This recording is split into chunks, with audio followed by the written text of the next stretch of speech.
राग विज्ञानता, शिव स्वरूप शिवकार, नमहु त्रियोग समारी के।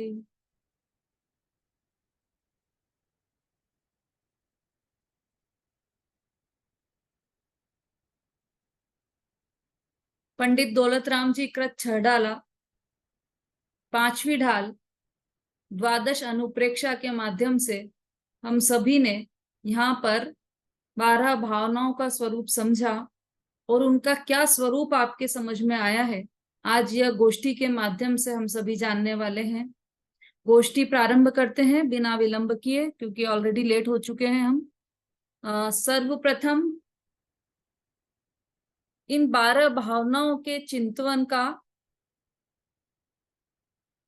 क्या कारण है, उसके अधिकारी कौन है और फल क्या है, यह बताएं। उसके पूर्व इस सभा का मंगलाचरण करने के लिए कुमारी स्वस्ति जैन यदि उपस्थित हो तो हैंड रेस कीजिए। स्वस्ति जैन।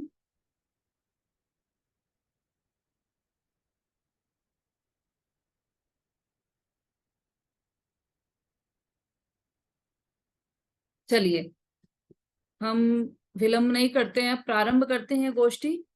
देखिए 12 भावनाएं हैं और हमारे पास 4 दिन है, क्योंकि एक दिन में 6 से ज्यादा वक्ता नहीं हो पाएंगे, इसलिए हमने ये चारों दिन गोष्ठी के लिए सुरक्षित रखे हैं। और इसीलिए अगले मंडे को आपका एग्जाम रहेगा। बीच में वीर शासन जयंती भी रहेगी, तो महावीर भगवान से संबंधित प्रश्नोत्तरी भी बीच में चलेगी। इसलिए ये 4 दिन हमने गोष्ठी के लिए और दूसरे सांस्कृतिक कार्यक्रमों के लिए सुरक्षित रखे हैं। आपके पास ये वीक और है तैयारी करने के लिए, अगले मंडे को आपका एग्जाम रहेगा। ठीक है, ये मुख्य सूचना थी, हमने प्रारंभ में ही दे दी है। अब सर्वप्रथम भावनाओं के चिंतन का कारण, फल और अधिकारी यह बताने आ रही हैं श्रीमती सरिता जी जैन।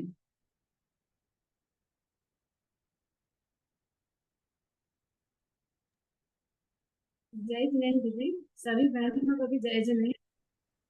हम सभी यहाँ पर पंडित दौलत राम जी कर 12 भावना की संगोष्ठी में शामिल हुए हैं और दीदी ने जो भी समझाया है उसी के बारे में अब हम सबने जो समझा है अपने अपने विचार प्रस्तुत करेंगे। पंडित पहले ये पढ़ा है कि दौलत राम जी की जो 12 भावना है सागर गागर में सागर जैसी है। पहली ढाल में हमने चारों गतियों के दुख पढ़े, दूसरी ढाल में उन दुखों के कारण पढ़े और तीसरी ढाल में उन दुखों से बचने के उपाय, सम्यक दर्शन, व्यवहार सम्यक दर्शन, उनकी महिमा, 7 तत्व, सम्यक के 25 दोष और 8 अंगों को पढ़ा, समझा, जाना। चौथी ढाल में फिर हमने सम्यक ज्ञान की महिमा उसको जाना, समझा और फिर देश व्रत के बारे में, जो श्रावक के देश व्रत होते हैं उनको जाना, अनुव्रत है, गुण व्रत है, शिक्षा व्रत। अब 5वीं ढाल है जिसमें 12 भावनाओं का पंडित जी ने वर्णन किया है। इसके बाद 6वीं ढाल में हम महाराजी लोग के मुनि महाराजों के बारे में पढ़ेंगे। तो जो 12 भावनाएं हैं ये श्रावक से मुनि अवस्था को जोड़ने वाली कड़ी है। जैसे जो श्रावक रहते हैं वो इन 12 भावनाओं को चिंतन करते करते मुनि अवस्था को प्राप्त करते हैं और जो मुनि है वो इन 12 भावना का चिंतन करके अपने मुनि अवस्था को अटल रखते हैं और आगे बढ़ के मोक्ष को प्राप्त करते हैं।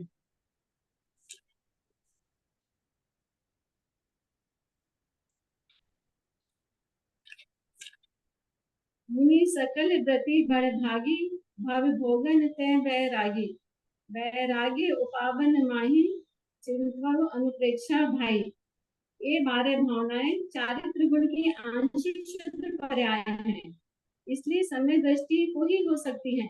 इन 12 भावना का चिंतन मुख्य रूप से तो वीतरागी दिगंबर जैन मुनिराज को ही होता है, लेकिन गौण रूप से समय दृष्टि धर्मात्मा को भी होता है। पांचों पापों को धारण करने वाले यानी पांचों महाव्रतों को धारण करने वाले यानी पांचों ही पापों का सूक्ष्म रूप से संपूर्ण सर्वथा त्याग करने वाले भावलिंगी दिगंबर मुनिराज बहुत ही बड़भागी हैं। बड़भागी यानी महान पुरुषार्थवान, क्योंकि उन्होंने भव यानी संसार, शरीर और भोग यानी पांचों इंद्रियों के विषयों का से अत्यंत वैराग्य हो गया है। वे ये बड़े ही भाग्यवान जीवों को होता है, क्योंकि इन पांचों इंद्रियों के विषयों में ही फंसकर हम अनंत काल से चारों गतियों में घूम रहे हैं। मुनिराज की दिगंबर मुद्रा को देखकर ही लगता है कि बड़े ही पुरुषार्थवान है, भाग्यशाली है। उनके पास बाहर तो एक सुख ही नहीं है, पर अंदर से तो अनंत सुख भरा हुआ है। आप सिद्धों के समान है, चलते फिरते सिद्ध कहलाते हैं। आपको सिद्धों का लघु नंदन भी कहते हैं। अरंत सिद्धों को जितनी बार हम नमस्कार करते हैं, उतनी ही बार हम मुनिराजों को भी याद करते हैं। वैराग्य वैराग्य उपावन माही चिंतो अनुप्रेक्षा भाई। जैसे माता पुत्र को जन्म देती है, उसी प्रकार ये 12 भावनाएं वैराग्य रूपी पुत्र को वैराग्य को जन्म देती हैं। जैसे जिनवाणी माता होती है, वह सम्यक दृष्टि, जितने भी लोक में सम्यक दृष्टि धर्मात्मा ज्ञानी पुत्रों को ही जन्म दे, पुत्रों की उत्पत्ति जिनवाणी रूपी माँ से ही होती है। यहाँ भी 12 भावनाओं को माँ ही कहा है, क्योंकि ये भावनाएं मुनि अवस्था को जन्म देने वाली होती हैं। जो व्यक्ति इन 12 भावनाओं का चिंतन करता है, वह अल्प समय में ही मुनि बन जाता है। भगवान तीर्थंकर भी इनका स्वभाव विचार कर संसार, शरीर और भोगों से विरक्त हुए। इसलिए ये भावनाएं वैरागी की माता है, समस्त जीवों का हित करने वाली हैं। अनेक दुखों से व्याप्त संसारी जीवों को ये भावना ही भला तथा उत्तम शरण रूप है। इन 12 भावनाओं के समान इस जीव का अन्य हित नहीं है। इन 12 भावनाओं का चिंतन करने से क्या फल है, ये बताते हैं। इनमें चिंतत समसुख जागे, जिमी ज्वलन पवन के लागे। जब ही जी आत्म जाने, तभी ही जी इस विश्व के खाने। जैसे पवन के लगने से अग्नि निरंतर बढ़ती जाती है। जितना हम अग्नि पवन लगती है, अग्नि उतनी तेज बढ़ती जाती है। उसी प्रकार इन वैराग्य में भावनाओं का निरंतर चिंतन करने से समता रूपी सुख प्रकट होता जाता है और बढ़ता जाता है। जब जीव इन 12 भावनाओं को निरंतर समझेगा, जानेगा, चिंतन करेगा, तभी वह जीव समता सुख को प्राप्त करता है। समता रस यानी शांति। कोई भी अनुकूलता प्रतिकूलता नहीं, किसी भी परिस्थिति में, चाहे कोई भी परिस्थिति है, इन्हें विचलित नहीं कर सकती है। पाप पुण्य दोनों के ही फल में साम्य रहना समता रस है। इससे समता रस यानी बीतराग भाव प्रकट होना। जब यह जीव आत्मा को जानता है, एक प्रकार से आत्मा को जानने की एक विशेष प्रक्रिया ही 12 भावना है। जैसे जैसे जीव 12 भावनाओं का चिंतन करता जाता है, समता रूपी रस जागृत होता है तथा उसका आधार आत्मा का स्वभाव होता है। जीव अपनी आत्मा के स्वरूप को जानता है, उसमें लीन होता है और अंत में समता रस का पान करता हुआ मोक्ष सुख को प्राप्त करता है। जय जिनेन्द्र दीदी। बहुत बढ़िया, बहुत सुंदर सरिता जी। आपने भूमिका वगैरह बहुत ही अच्छी तरह से लिया है पूरा। और जो आपने प्रारंभ किया है कि यह आत्मा के चारित्र गुण की पर्याय है, ये बहुत सुंदर प्रारंभ किया है आपने। इसमें बीच में एक बात विशेष ध्यान में रखने योग्य यह है कि ये जो 12 भावनाओं का चिंतन है, वह आत्मा को जानने की प्रक्रिया नहीं है, क्योंकि आत्मा को तो जान चुका है पहले ही। आत्मा का तो ज्ञान और श्रद्धान पहले ही हो चुका है। यह आत्मा को जानने के बाद की प्रक्रिया है। आत्मा को जानने की प्रक्रिया पहले ही कंप्लीट हो चुकी है, बल्कि वह कार्य भी हो चुका है। लेकिन आत्मा को पूरी तरह से जान लिया, आत्मा को जानने में कोई कमी नहीं है। लेकिन वैराग्य को बढ़ाने, मतलब चारित्र गुण की विशेष शुद्धि के लिए यह सब वैराग्य भावनाओं का चिंतन होता है, और आत्मा में लीनता के लिए वैराग्य भावनाओं का चिंतन होता है। बहुत अच्छा सरिता जी। जिन लोगों ने वीडियो नहीं खोल रखे हैं, वो भी वीडियो ओपन करके बैठे हैं, ताकि जो हमारे वक्ता इतनी तैयारी करके आए हैं, उनका उत्साहवर्धन होता रहे। सभी वीडियो ऑन करके ही बैठे। अभी हमने देखा कि 12 भावनाओं का चिंतन का फल क्या है और कौन उसके चिंतन करने का स्वामी है या अधिकारी है। अब ये जो 12 भावनाएं हैं उसमें से जो पहली भावना है अनित्य भावना, उसके बारे में बताने आ रही हैं श्रीमती अंजू जी जैन।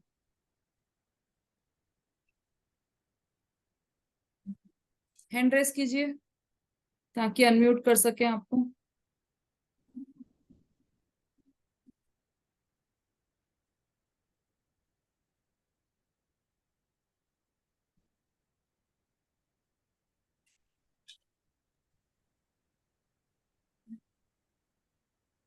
मैडम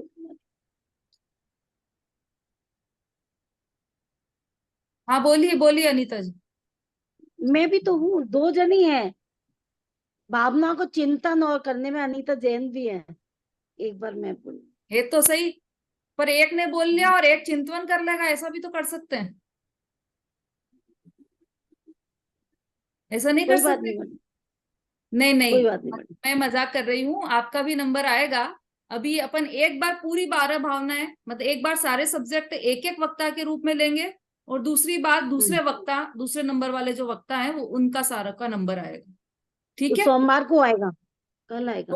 सोमवार को तो एग्जाम रहेगा, सोमवार को तक नहीं गोष्ठी नहीं, नहीं चलेगी। मंगलवार को आएगा इसका मतलब। बुधवार को आएगा। हो सकता है मंगलवार को भी आ जाए, आना तो आपको रोज ही है।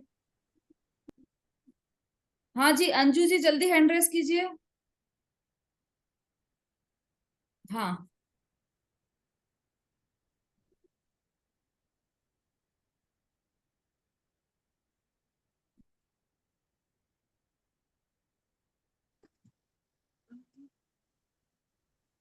आ रहा है ना?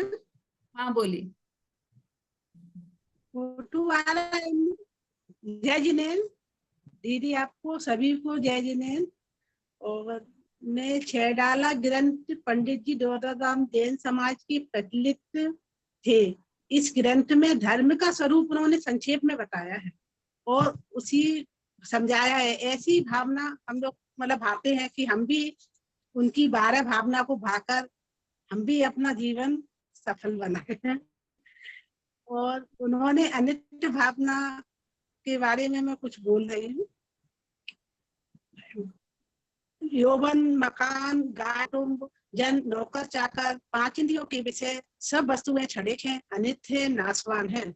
जिस प्रकार इंद्र धनुष बिजली को देखते देखते विलीन हो जाती है, उसी प्रकार यह यौवन आदि कुछ काल में नाश को प्राप्त होते हैं। कोई पदार्थ नित्य और स्थायी नहीं है, किंतु निःशुद्धात्मा ही नित्य व स्थायी है। ऐसा स्वान मुक्ता पूर्वक चिंतन करके सम्यक दृष्टि जब वितरागता की वृद्धि करता है। आचार्य अमृतचंद देव वहाँ अनित्य में कहते हैं, माता के उदर में जब बालक आता है तो माता की नजर बालक पर पड़े उसके पहले ही वह मृत्यु को प्राप्त कर जाता है। इतनी अनित्यता है संसार में कि वह अपने बालक का मुख भी नहीं देख पाती है, उसके पहले ही बालक मतलब खत्म हो जाता है और जाता है। जन्म होते ही देह का नाश हो जाता है। ऐसी अनित्यता का चिंतन करके हमको अपने शुद्ध स्वरूप को अंतर्दृष्टि करके यही मनुष्य जन्म का कर्तव्य है। यह लक्ष्मी तो पुद्गल है, पुद्गल मिट्टी है, भगवान उसे पुद्गलास्त कहते हैं। आत्मा अंदर जीवास्त का भगवान है, वह पुद्गल है। जैसे मिट्टी धूल है, नाशवान है, क्षण में चली जाएगी, भिखारी बन जाएगा। मुश्किल से ये मनुष्यपना में आया है, भूल गया है अपना हित करने की, उसे अवसर ही नहीं है। अपने निस्वरूप की दृष्टि रखकर ऐसी पर चीज की अनित्यता को बार बार विचार करें, करना चाहिए, तो आत्मा से राग कम किया जा सकता है और वितरागता की वृद्धि होगी। अनित्य अभी जैसे हार्ट फेल हो जाता है, बहुत हार्ट फेल हो रहे हैं, मजबूत शरीर है तो हार्ट फेल हो जाता है, क्योंकि सहयोगी चीज है, कोई आत्मा की चीज तो है नहीं है। आत्मा तो अविनाशी भिन्न है, ये तो नाशवान पदार्थ है। मकान जैसे खूब मकान, करोड़ों के मकान बनाते हैं और तत्क्षण में बिजली वगैरह गिरती है तो वो तत्क्षण में ही नष्ट हो जाते हैं। यौवन का भी कुछ पता नहीं है कि उसको अपना मान रहे हैं कि ये यौवन है वही मैं हूँ, और लेकिन ये स्वरूप मेरा नहीं है। स्वरूप की पहचान होती तो पर को अपना कैसे मानते। हमको अपनी अपने स्वरूप की पहचान नहीं है, इसलिए मकान को, गाड़ी घोड़ा जो भी है उसको अपना मान मान के हम लोग सुखी अनुभव कर रहे हैं। ये मेरा ग्राम है, ये मेरा घर है, ये मेरा कुटुंब है, ऐसा विकल्प करता महामोह का प्रभाव है। जो पदार्थ नेत्रों से दिखाई देते हैं वे सब बिला जाएंगे। इनको देखने जानने वाली इंद्रियां हैं वे भी नष्ट हो जाएंगी। इसलिए शीघ्र ही आत्मा के हित का उद्यम करें। जो इतने प्यारे स्त्री पुत्र दिख रहे हैं उनका संयोग सदा नहीं रहेगा। स्वरूप के संयोग के समान जानो। इनके लिए अनीति और पाप करना छोड़कर व्रत संयम धारण करो। धन संपदा तो चक्रवर्ती की स्थायी नहीं रही तो पुण्यहीनों की कैसे रहेगी। यह शरीर तो जल से भरे हुए मिट्टी के कच्चे घड़े के समान है, शीघ्र नष्ट हो जाता है।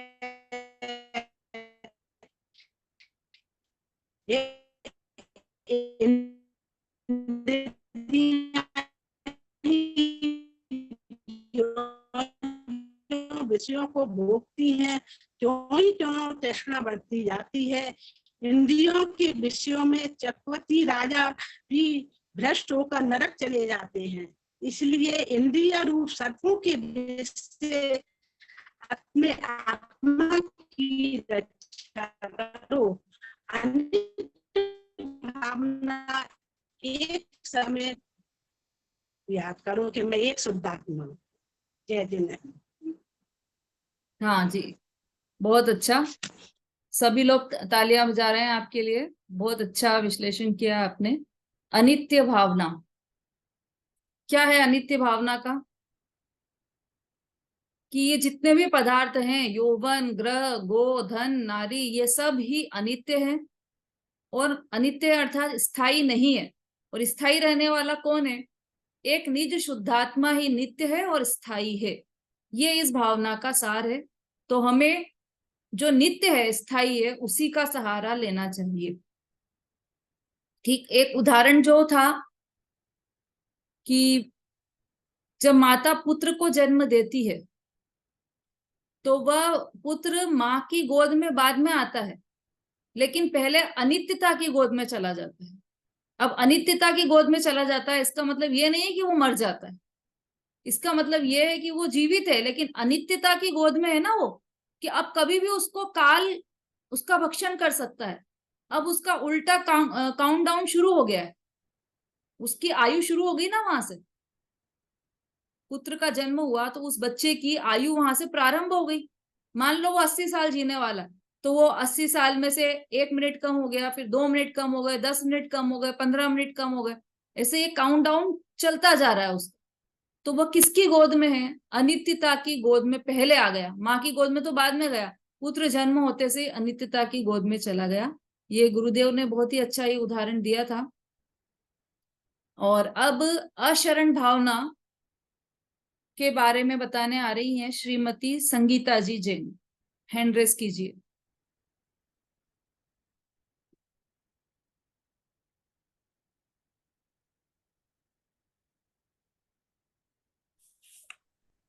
हाँ जी।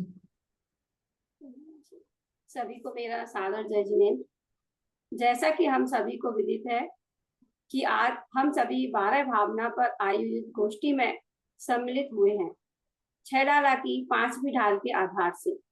आवाज आ रही है ना सबको?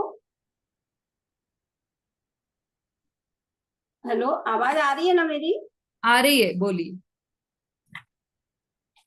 आदरणीय दीदी द्वारा जो तत्व ज्ञान हमको परोसा जा रहा है उससे हम अत्यंत अभिभूत हैं और दीदी आपके प्रति अत्यंत कृतज्ञता ज्ञापित करते हैं। मेरा विषय है अशरण भावना। उसमें जो भी गलती हो वो मुझे क्षमा करें और दीदी उसमें सुधार करें। सुर असुर खगादिप जेते मृग ज्वारी काल दलेते मणि मंत्र तंत्र बहु होई मरते न बचावे कोई। 6 डाला में पंडित दौलत राम जी ने कहा है कि जिस प्रकार हिरण को सींग से बचाने में कोई समर्थ नहीं है, उसी प्रकार जीव के मृत्यु आने पर देवैन, असुरैन, खगेन और चिंतामणि जैसी मणि, मंत्र और तंत्र कोई भी बचा नहीं सकता। इसलिए ऐसा समझना चाहिए कि निज आत्मा ही शरण है, अन्य कोई शरण नहीं है। बृहद्रव्य संग्रह में आचार्य ब्रह्मदेव सूर्य ने कहा है कि निश्चय से रत्नत्रय परिणति और स्व शुद्धात्म द्रव्य और व्यवहार से पंच परमेष्टि की आराधना ही शरण है। उससे भिन्न देव, इंद्र, चक्रवर्ती, सुभट, कोटि भट्ट, पुत्र आदि चेतन पदार्थ और पर्वत, किला, भौरा, मणि, तंत्र, मंत्र, औषधि आदि अचेतन पदार्थ तथा चेतन अचेतन मिश्र पदार्थ भी मरण के समय में गहन वन में बाघ के द्वारा पकड़े हुए हिरण के समान अथवा जहाज से पृथक हुए पक्षी की भांति शरण रूप नहीं होते। पंडित जयचंद जी छावड़ा ने अशरण भावना में लिखा है कि शुद्धातम अरु पंच गुरु जग में शरणों दोय, मोह उदय जी के वृथा आन कल्पना होय। अतः इस संसार में दो ही शरण हैं, शुद्धात्मा और पंच परमेष्टि। पंडित रविंद्र जी ने अपनी 12 भावना में की अशरण भावना में लिखा है कि जो पाप बंद के है निमित्त वे लौकिक जन तो शरण नहीं, पर सच्चे देव शास्त्र गुरु भी अवलंबन है व्यवहार सही। निश्चय से वे भी भिन्न अहो, उन सब निज लक्ष्य करो आत्मन, निशाश्वत गायक ध्रुव स्वभाव भी एकमात्र है अवलंबन। बड़े पंडित जी ने अशरण भावना में कहा है कि स्त्री पुत्र आदि जो पाप बंद कराने में निमित्त होते हैं वह तो 3 काल में भी शरण रूप नहीं हो सकते, और निश्चय से देव शास्त्र गुरु भी भिन्न ही हैं। उनके समान निज आत्मा को पाने का लक्ष्य करना है। हमारा शास्त्र गायक ध्रुव स्वभाव ही शरण है। पंडित भूदरदास जी ने अशरण भावना में कहा है कि दलवर देवी देवता माता पिता परिवार मरती वीरिया जीव को न राखन था। तो निष्कर्ष यही निकलता है कि सभी ज्ञानी जीवों ने यही कहा है कि निश्चय से इस जीव को निशुद्धात्मा के अलावा कोई शरणभूत नहीं है, और व्यवहार से देव शास्त्र गुरु ही शरण है। इसलिए पर से रक्षा की आशा करना व्यर्थ है। आत्मा निश्चय से मरता नहीं है, क्योंकि वह अनादि अनंत है।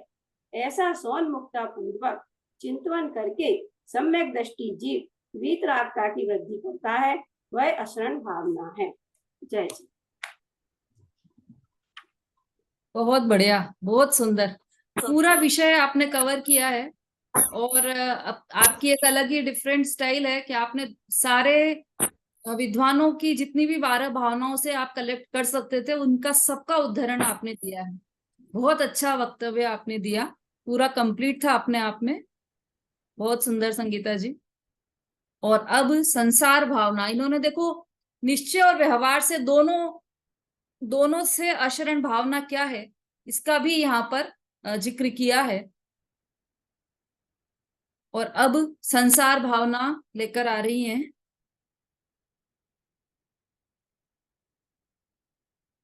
श्रीमती रेखा जी जैन।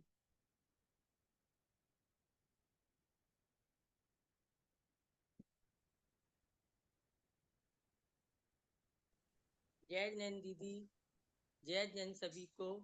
आज हमारी क्लास में गोष्ठी का आयोजन रखा गया है और उसमें 5वीं डाल यानी कि वैराग्य भावना या अनुप्रेत, इसमें मेरा विषय है संसार भावना। तो संसार भावना यानी जीव की अशुद्ध पर्याय ही संसार है। संसार दुख का सागर है। यहाँ रहकर कोई भी संसारी मनुष्य जो संसार की मृग तृष्णा के वशीभूत है, मोह से संतृप्त है, सुख प्राप्त नहीं कर सकता है। संसार तो सुख दुख, हर्ष विवाद। हाँ, 1 मिनट रेखा जी, आपका वॉल्यूम थोड़ा तेज कर लीजिए, किसी को भी आवाज नहीं आ रही है आपकी। दीदी वॉल्यूम तो फुल है। तो आपका डिवाइस पास में रख लीजिए, मोबाइल या लैपटॉप जो भी है आपका।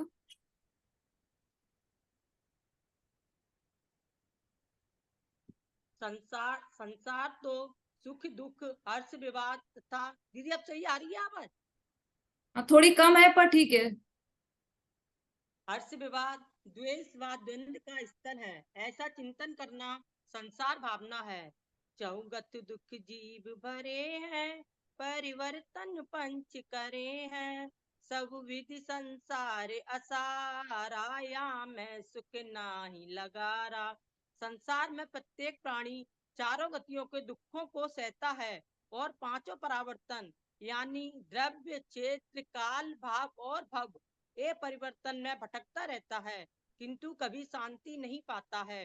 वास्तव में यह संसार असार है, लेस मात्र सुख भी नहीं है। उदाहरण के लिए, जैसे सभी बहनें खिचड़ी बनाती हैं कुकर में या भगोनी में, और पूरी तरह दूसरे बर्तन में खिचड़ी निकाल लेती हैं, और आखिरी में जो खिचड़ी लगी रह जाती है, उतना भी सुख इस संसार में नहीं है। यह संसार असार है।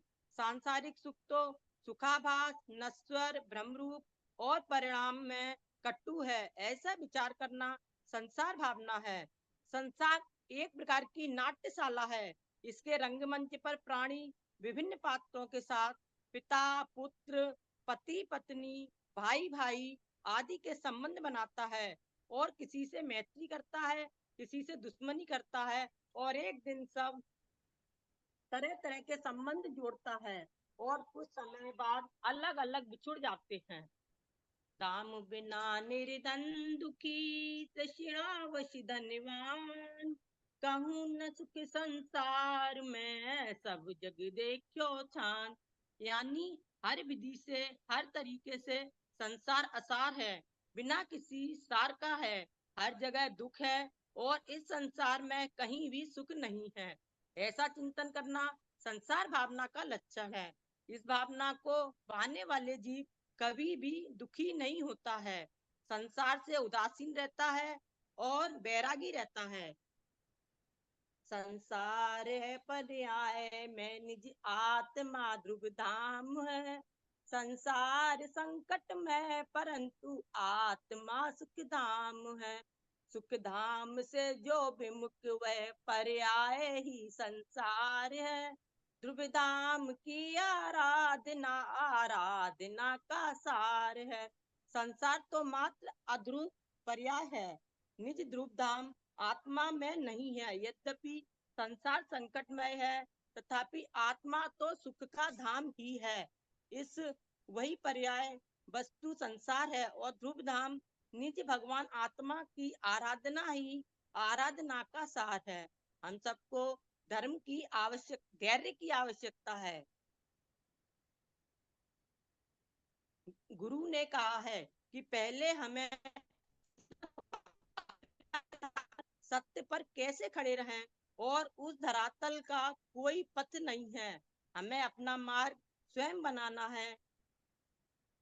एक विशाल क्षेत्र तुम्हारे सन्मुख है, सारी दिशाएं खुली हैं।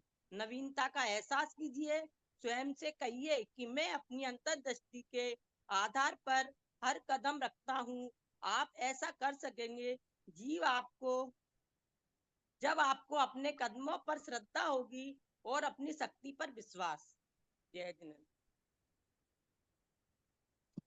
हाँ, बहुत अच्छे रेखा जी, आपने मोटिवेट भी किया है सबको। मोटिवेशनल स्पीच रही आपकी, बहुत अच्छा। संसार अर्थात क्या, कि जीव की अशुद्ध पर्याय वही संसार है, ये मेन बात ध्यान में रखने योग्य। हम अनादि से क्या समझ रहे हैं कि जो बाहर दिखाई दे रहा है उसे संसार कहते हैं, पर ये तो सभी लोग बोल देते हैं। तो जैन में क्या विशेष रहा? जैनी लोगों को तो ये समझना चाहिए कि जो बाहर में दिख रहा है वह तो संसार है ही, लेकिन वो संसार में रहकर भी जो तीर्थंकर भगवान है वो उस संसार से रहित है। तो क्यों है वो इस संसार से रहित? क्योंकि उनके अशुद्ध पर्याय नहीं है। इसका मतलब कि संसार जीव की अशुद्ध पर्याय है। बाहर का संसार तो संसार रहे भले, लेकिन जीव के अशुद्ध पर्याय वह संसार है, और संसार सार रहित है, और सारवान एकमात्र शुद्धात्म तत्व ही है। बहुत सुंदर चर्चा की। अब एकत्व भावना, श्रीमती संध्या जी जैन।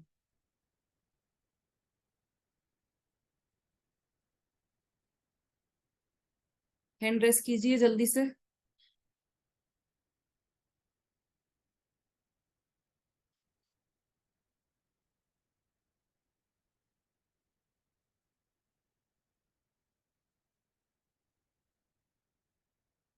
संध्या जी ने अपना नाम लिखवाया था।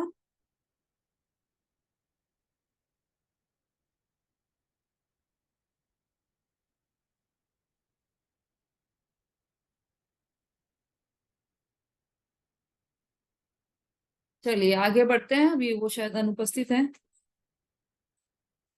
विमलेश जी तो आप नेक्स्ट टाइम वाले में सुनाएंगी ना विमलेश जी? ठीक। विमलेश जी का स्वास्थ्य थोड़ा ठीक नहीं है, तो वो नेक्स्ट टाइम वाली उसमें सुनाएंगी। अन्यत्व भावना, श्रीमती सुलोचना जी जैन। सुलोचना आंटी, हाँ जी। अन्यत्व भावना। अनित्य भावना। जय जिनेन्द्र सभी को।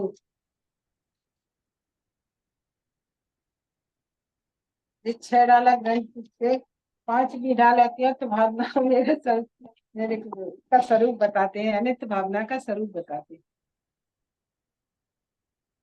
ज्यों पजिए तन मेला पे भिन्न भिन्न नहीं भेला, जो प्रगट जुद धन धामा, क्यों है एक मिल सोत राम।